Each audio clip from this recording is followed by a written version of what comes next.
السلام عليكم ورحمة الله وبركاته. أهلا بكم يا أصدقائي في فيديو جديد مع محمد العاصي. الفيديو بتاع النهاردة هو بارت 2 للفيديو بتاع أقوى 5 إفكتات اللي فات. طبعا الفيديو اللي فات حقق مشاهدات كتير بالنسبة للقناة حاليا يعني، فحبيت إن أنا أعيد التجربة وأعمل لكم كمان 5 إفكتات. خلينا نشوف الإفكتات جميلة جدا، وطبعا زي ما انتم عارفين أنا شارح الإفكتات دي منفردة، كل إفكت فيهم لوحده، بس التجميعة دي بتبقى افضل عشان لو انتوا عايزين تنزلوا الفيديو بيبقى معاكم الخمس افكتات كلهم في فيديو واحد بدل ما تنزل كل فيديو منهم منفرد. فخلينا نشوف الفيديو، يلا بينا.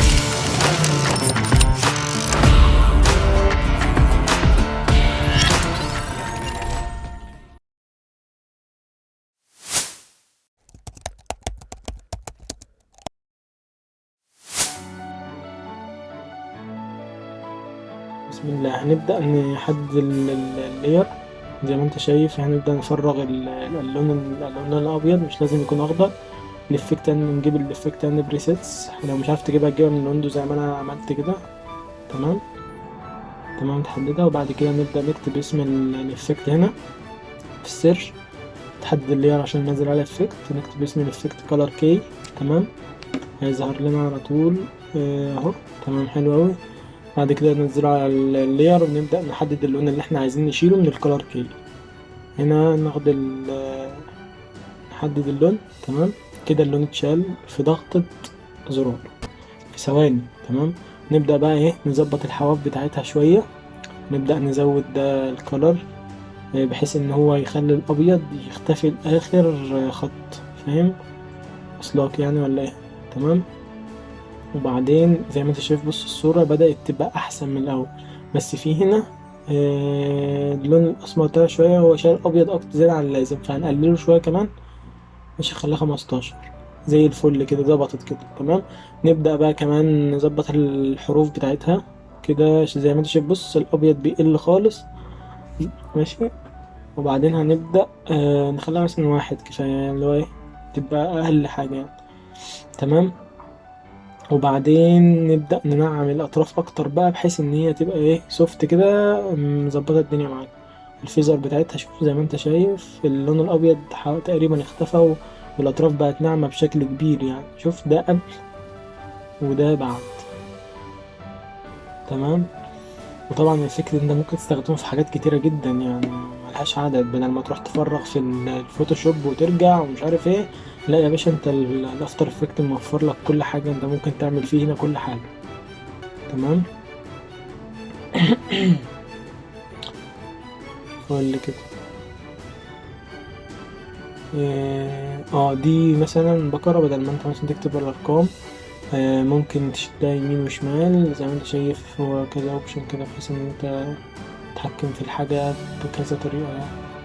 تمام، هنبدأ نجيب اللوجو بتاع القناة بتاعتنا، يونو ميديا. تمام، خليه على قد الكومبوزيشن كل اوي.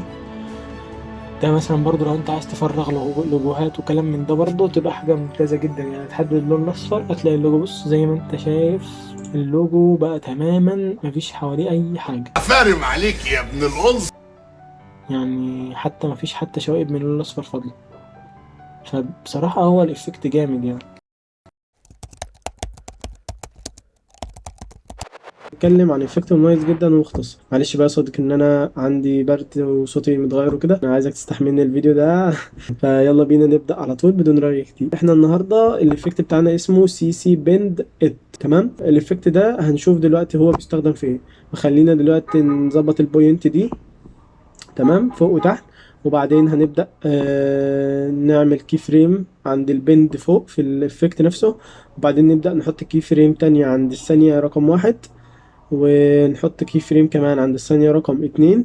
تمام، وبعدين هنبدأ نغير في القيم بتاعت البند، نخليه أول واحدة اللي هي تاني واحدة 50 عشان يميل ناحية اليمين، والتانية اللي بعدها -50 عشان يميل الناحية الشمال. تمام، وبعدين نبدأ في مشكلة دلوقتي ظهرت معانا. بعد ما نشغل هتلاقي في مشكلة ظهرت معاك في الإفكت. وبعدين يا باشا المشكلة دي هنحلها ازاي بقى؟ هنجيب افكت تاني عشان يساعدنا في ان احنا نحل المشكلة دي، اسمه جرو باوندز. تمام. هنبدأ ننزل الإفكت ده على اللاير، ونبدأ عايزين نخليه فوق بس كده. وبعدين خلينا نجيب عند المشكلة، يعني مثلا لا مش هنا، خلينا بس نجيب الكي فريم اللي بعده عشان المشكلة تبقى ظاهرة معانا وحلها. بعدين هنبدأ نزود القيمة بتاعة البيكسل. تمام. زي ما انت شايف هتلاقي الشجرة ظهرت معاك بالكامل. تمام. بس يا باشا كده المشكلة اتحلت. هي ساعات المشكلة دي بتظهر في أوقات، وفي أوقات تانية المشكلة دي مش بتظهر. فخلينا بقى ايه، زي ما انت شايف المشكلة اتحلت والإفكت زي الفل، بسم الله ما شاء الله. تمام. خلينا بقى نزود كي فريم كده هنا وهنا. تمام. عشان تبقى واخدة معانا شوية حركات حلوة. الحركة حلوة بس تحسها مقطعة كده، اللي هو ايه، حادة كده مش تمام. فهنبدأ ايه، عايزين نعمل لها ايز. تمام. هنبدأ نحدد الحركة زي ما انت شايف حادة شوية من لما بتوصل عند النهاية. فهنعمل لها ايز. هنبدأ نحدد الكي فريم كلها. تمام. وبعدين نبدأ نجيب الايز. بس يا باشا اتفرج بقى على الحركة، حركة زي الفل كده، كده ظبطت 100%. يجب أن تتابعي الحياة. لا يمكنك حل أي مشكلة إن جلست وحدك هنا. هذا لن يجدي نفعا. لكي تتغلبي على المشكلات يجب أن تتابعي حياتك. التشاؤم لن يفيدك. تفاءلي يا ريمي. يجب أن تتفاءلي.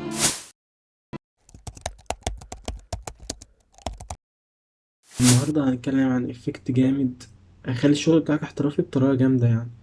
تمام. يلا بقى يا سيدي خلينا نشتغل على طول. هنبدأ نعمل الأول اللاير دي هيبقى فيها دايرة، نعمل دايرة صغيرة. وبعدين نبدأ نعمل الدايرة دي بوزيشن، وخليها مثلا عند الثانية 2. وبعدين نبدأ نخلي مثلا في الأول على اليمين، وبعدين في الآخر توصل على الشمال. تمام. وبعدين عايزين نخلي المسار بتاعها على شكل نص دايرة كده، اللي هو بحيث انها تبقى ايه، مش ماشية في خط مستقيم، تبقى ماشية لفوق كده يعني. ماشي. هنبدأ نعدل المسار بتاعها كده. ماشي. وبعدين هي كده الحركة عادية خالص. تمام. خلينا. وبعدين بقى نبدأ نعمل سيرش عن الإفكت نفسه. تمام. هنجيب الإفكت من هنا، الإفكت اسمه ايكو. وبعدين هنبدأ نحدد اللاير اللي احنا هننزل عليها افكت، وبعدين نعمل ايكو. تمام. هنا بقى تقدر تتحكم في عدد الدوائر، يعني مثلا ممكن نخلي 5 زي ما انت شايف. شكلها جامد جدا، بس ده عشان الحركة بطيئة فهي مش باينة اوي. فخلينا مثلا ايه نقلل، نجرب كده تاني. فخلينا نقلل السرعة كده. بص، كل ما هتقلل السرعة كل ما الإفكت هيبان معاك أكتر وشكله هيبقى أحلى أكتر. زي ما انت شايف. تمام. ممكن نقلله كمان، ممكن نخليه لحد 20 عشان يبان معانا أكتر. زي ما انت شايف، ولحد 10 كمان عشان يبان معانا بزيادة يعني. ونخلي النهاية بتاعته عند ثانية.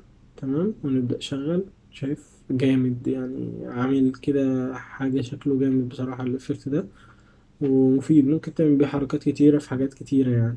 أنت تهتم كثيرا بما كان وبما سيكون. يقول المثل: البارحة تاريخ والمستقبل غموض، أما اليوم فموجود، ولهذا يسمى الحاضر. بس خلونا بقى نجرب الحاجات التانية اللي ممكن نتحكم فيها في الإفكت. ان احنا ممكن نتحكم في الاوبستي، ان انت ممكن تتحكم في شفافية الافكت نفسه. يعني زي انت شايف، بص ممكن تقلل الاوبستي بتاعه وتزودها. وممكن ده بتتحكم في حركة الدايرة نفسها، انت عايزها تبقى فين. تمام. في كذا اوبشن هنا، بيديك حاجات مختلفة زي ما انت شايف. ممكن تحدد بقى اللي انت عايزه، وتبدأ ان انت ايه تحدد اللي انت عايزه، تبدأ تختار الاوبشن اللي انت عايزه يعني.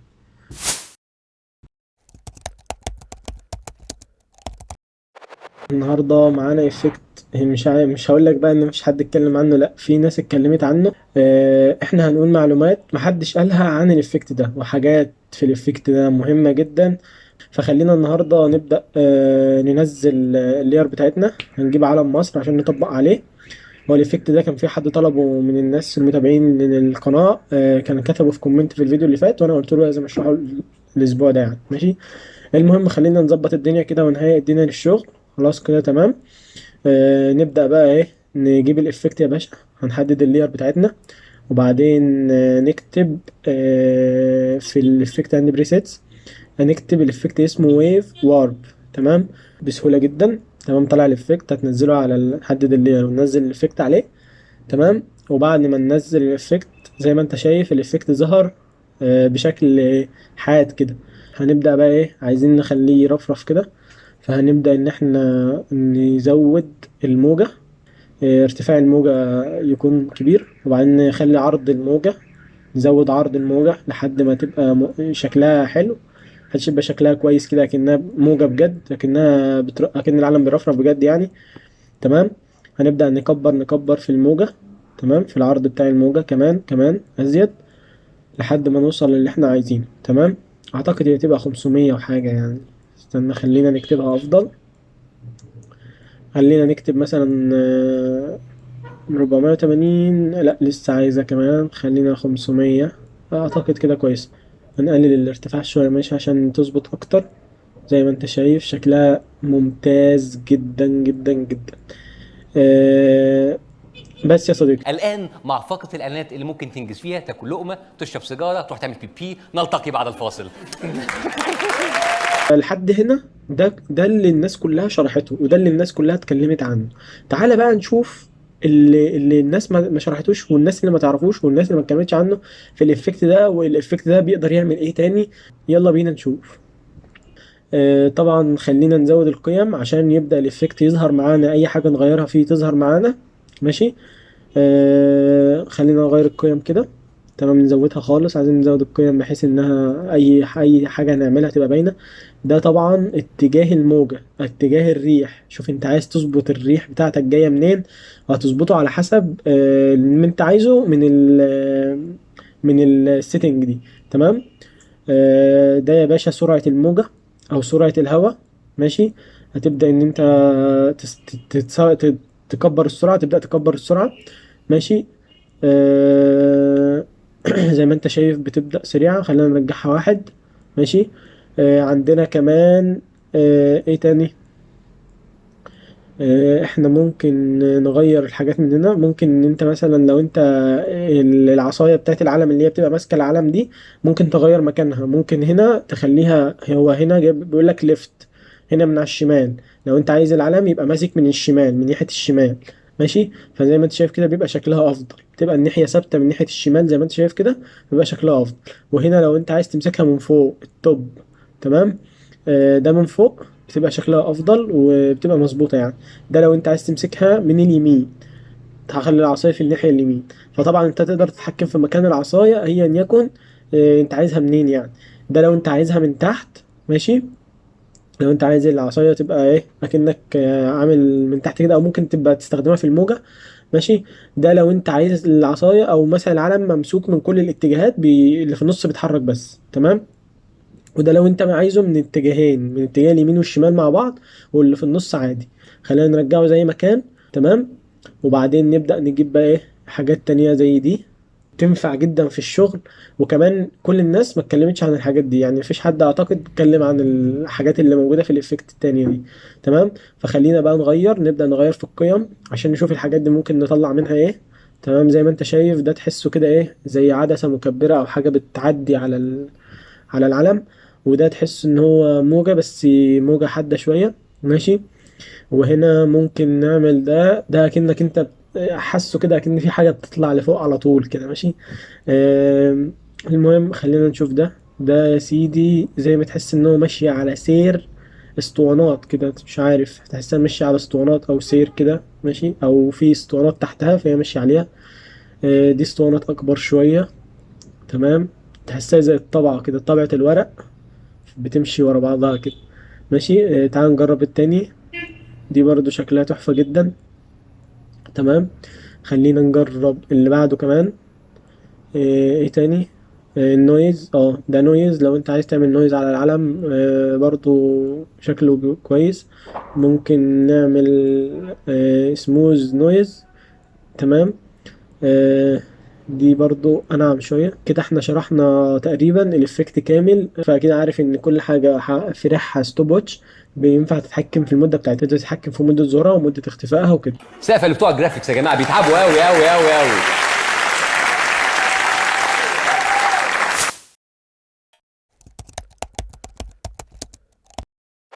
خلينا نفتح اول حاجة كومبوزيشن، عايزين نخلي مدته قصيرة، خليها 10 ثواني كفاية. وبعدين ننزل الفيديو اللي احنا هنشتغل عليه.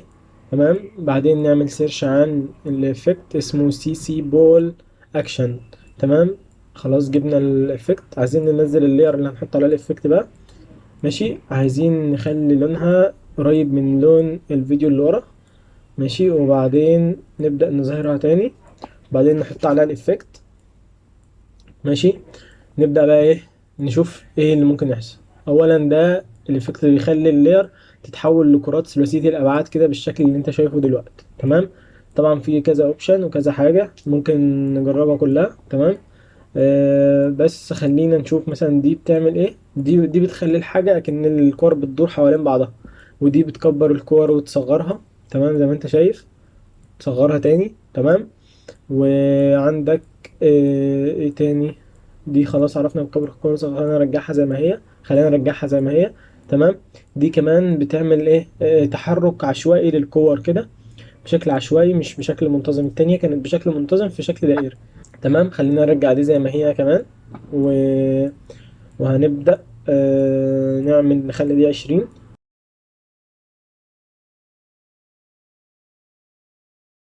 بعدين هنعمل كي فريم بقى عشان نحرك الحاجة ونوريك ازاي ممكن تحركها. تمام. تعال نشوف ازاي نحركها. بعدين هنعمل كي فريم، وبعدين نعمل يو على اللاير عشان نظهر الكي فريم، ونعمل كي فريم مثلا عند الثانية 9، او تتحرك بشكل عشوائي لمدة 9 ثواني. زي ما انت شايف شكلها جامد جدا. عايزين نضيف لها كمان افكت، خلينا نضيف لها الجلو عشان تبقى منورة كده ويبقى شكلها لايق على المشهد. ماشي. عايزينها تبقى منورة بشكل ذهبي كده شوية او اصفر. ايوه بالظبط كده. تمام. بس كده. خلينا بقى نشوف ايه ازاي بتتحرك بقى. زي ما انت شايف شكلها بقى جامد جدا جدا يعني بصراحة. وممكن تنفع على حاجات كتيرة مش دي بس، يعني ممكن انت على حسب بقى كل واحد واستخدامه ممكن يستخدمها في ايه.